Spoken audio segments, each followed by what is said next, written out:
What's up, everybody? Steven Andress here for thelines.com. In this video, we are going to look at the opening odds for the Players Championship, what stats we consider most important over at TPC Sawgrass, and also an early bet for me here in Players Week. It is one of the most exciting weeks of the year on the golf calendar outside of the majors.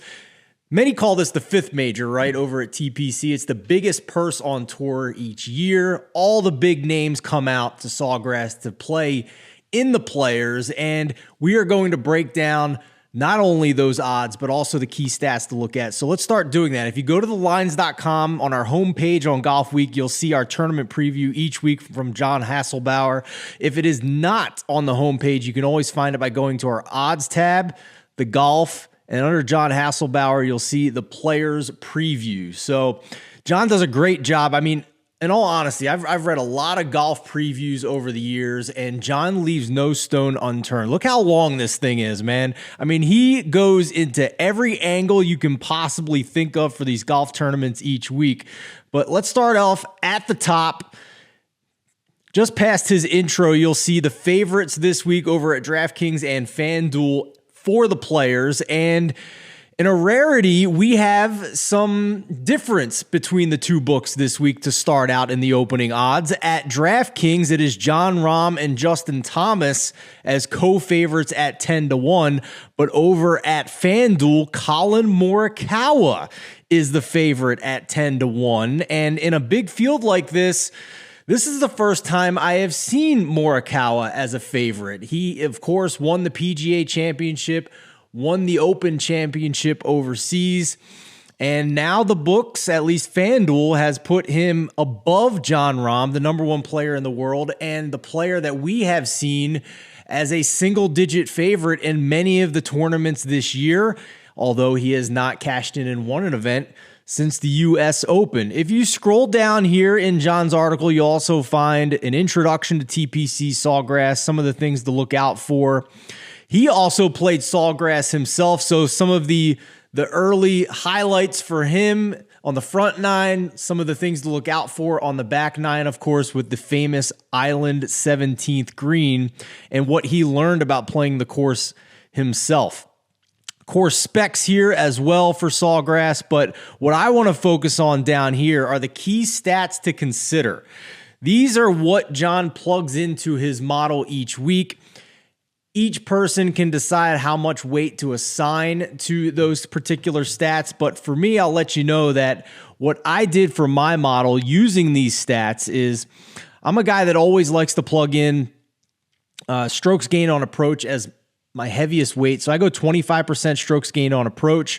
And then for some of these other stats, I did 10% each for strokes gained off the tee, strokes gained around the green, strokes gained par 5, par 4 scoring for 350 yards or less, bogey avoidance, and also good drives. So that left me with 15%. I assigned 5% each for proximity to the hole from 75 to 100, 100 to 125, and 125 to 150.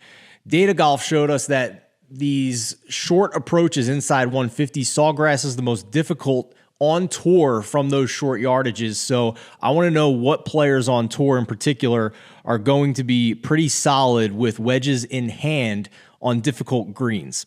So with that being said, let's scroll down to the bottom here. You'll also find a player spotlight. He looks at Sung J M. We'll talk a little bit more about him in just a moment. And at the bottom of our tournament preview each week, you'll find the odds. Now, as of Monday morning, we're still working on a tech issue to get this to load, but you can also go over to the odds tab, click on golf, and you'll find our general golf betting page with some general tips and tricks, but you also find the odds board for that week's tournament. You can compare odds across all the different sports books. And one of the names that pops out to me on this board after I ran my model to start the week with all those stats that John had pinpointed, over the last 50 rounds, you'll see the typical names up top for me: Colin Morikawa, Justin Thomas, and Jon Rahm.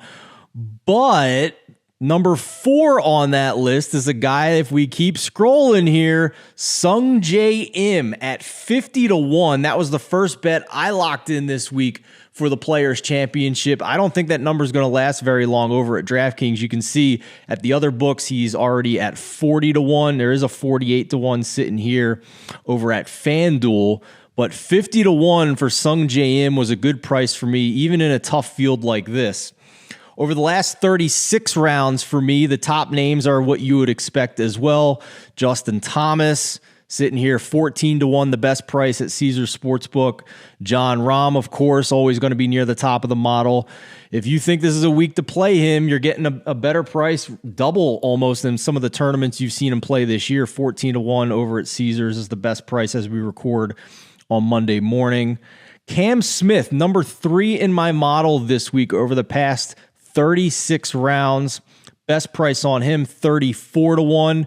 Here's Scotty Scheffler, who's going to be, top 10 in everybody's model at this point after a couple of wins early in the season. 25-1 now is the price for him. You're going to see even shorter odds in weaker fields, but this is the, one of the most loaded fields that you're going to see.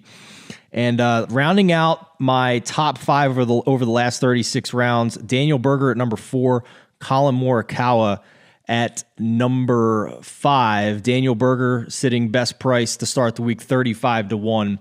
There is one more name I want to hit on here that did not break my top 5, but I think is a price I'm going to play. He did fall into my top 10 over the last 36 rounds. I think he's getting back into form here, and I think we're getting a price. Oh man, Brooks Koepka, by the way, 48-1.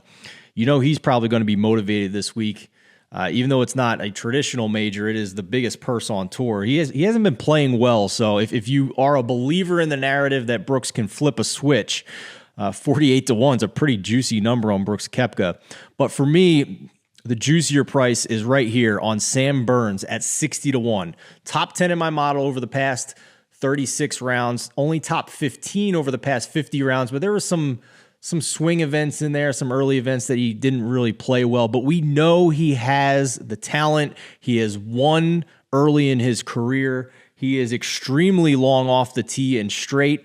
And for me, more importantly, in this event, he's good with a wedge in his hands. So I believe that he's going to be able to find fairways, and he's going to be pretty solid with a wedge in his hand. And at 60-1 at DraftKings, as you can see, 40-1, 48-1, at the other books, there's a 50-1 there, but 60-1 early in the week here on Sam Burns, that's a number that I'm going to take on him. So we'll go into our Discord chat here in the top right-hand corner. You can click on that button. It'll take you over to our Discord. You can log in and join for free and join our golf betting server. We talk all week about the names that we're thinking about betting, the names that other people are betting, not just our staff, but other golf bettors around the country have joined in as well. Get a really good look at how everybody's seeing this tournament from their eyes, bounce some ideas off, ask questions. It's a great community for golf betting. But for now, on Monday morning, the 2 names that I am going to have on my card, I'll probably have, a handful more. I usually go 5 to 7 deep on my outright card, but early on in the week, Sung Jae Im at 50-1, Sam Burns at 60-1, both of those prices over at DraftKings. Hope this video was helpful for you. Be sure to check out thelines.com and go to our golf pages to compare the odds for the players across all the major sports books. And good luck this week trying to navigate one of the best fields we are going to see all season long.